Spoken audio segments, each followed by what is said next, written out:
Hello guys, ito na po yung actual na pagluto na nung ginataang red bean, pulang munggo. Half cook na po yung sticky rice. So, pwede na po nating lagyan ng coconut cream.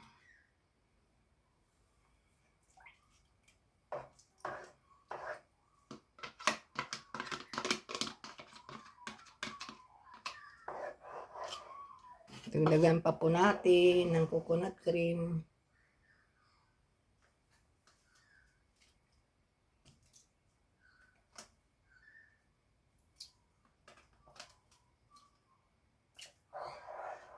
Galing po kasi ito ng freezer. Yung sobra ko po ng pagluto ko last time.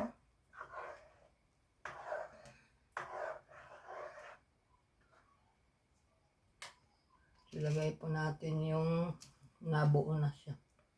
Galing pa po ito ng freezer. Kanina ko lang po na ilabas. Ano po guys.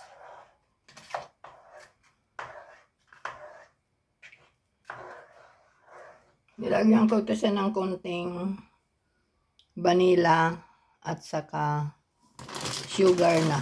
Raw sugar guys. Yung measurement po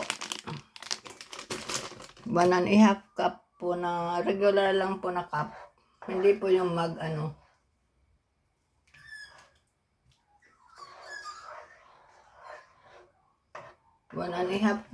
cups na sticky rice. Mga 3/4 po ng sugar. Kasi yung 1/2 cup sugar parang matabang pa. So 3/4 siguro. Yun ang nilagay ko dito guys. Tapos ito na po yung crust kong red munggo bean. Ready na po siya pag mix. Tapos optional po kung gusto po nyo, meron din pang melted skim milk powder. Dagdag po ng linamnam.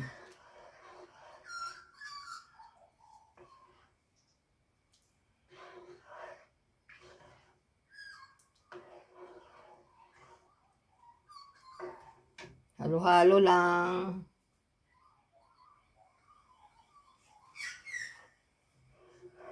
Lagay ko na po lahat yung coconut cream.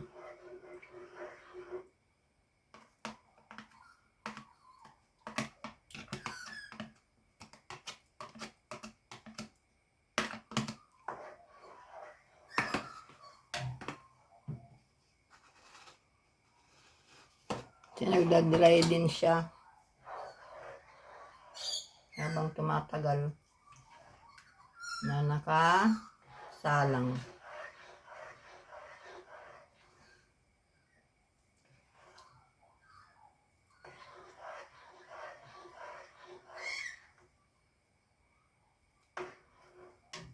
Pwede na rin po ilagay yung gatas.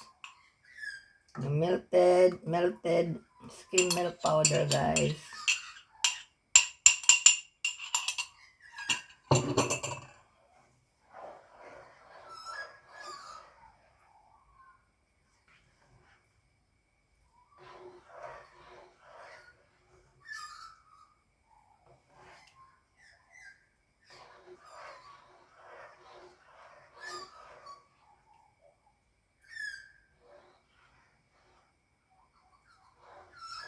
Kasi itong ganito guys, parang hindi rin masarap siya pag matabang. Pero minsan, pag cool off naman niya, doon na mo rin malalasahan yung tamis.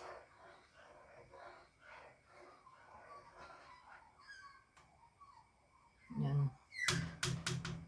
Parang ano na yung sticky rice niya.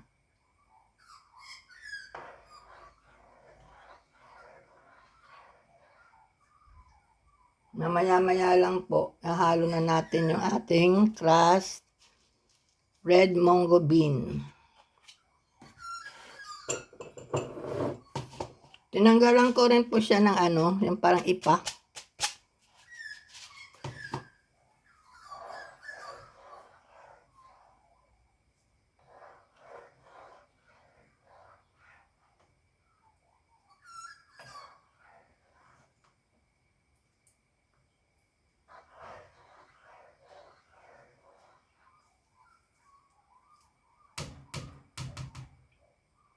Tikman ko lang po yung ano, yung sugar niya kung okay na.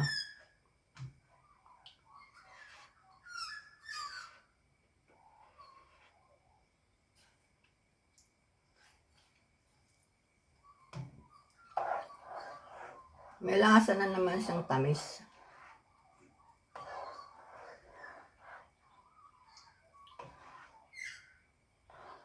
Pero ako kasi siguro high ang ano ko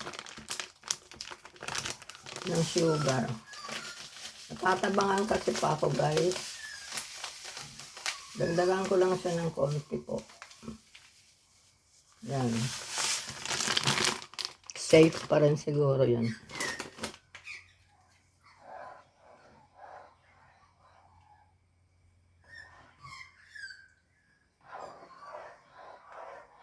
Yung sticky rice niya, para pa siyang kunting ano pa. Kunti pang luto po.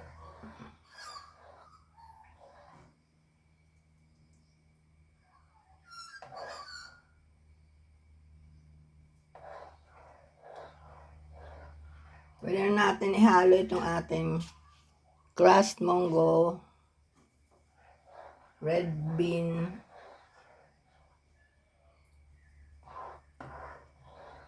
mabango pala ito siya guys. Mabango po.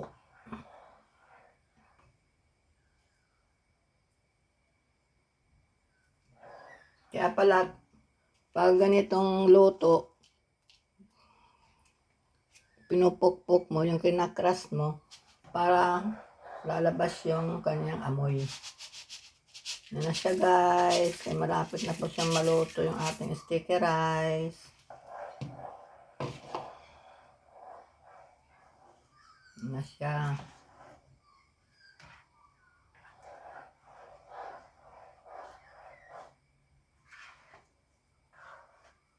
Naganap pa rin po kasi muna ako ng yung red bean. Hindi kasi available minsan sa mga shops. Buti nakakita ako doon sa isang Vietnamese shop.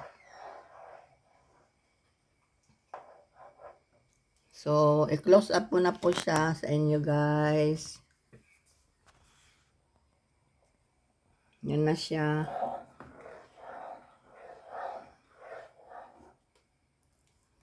Tama lang din yung dami niya ng hindi ko kasi lahat trinash.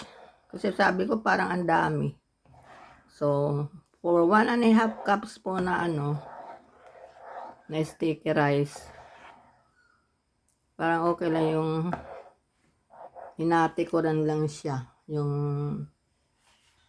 roasted kong papaw natira. Hindi ko pa kinaano sa almeris.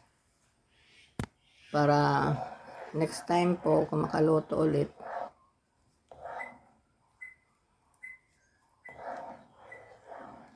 yan guys.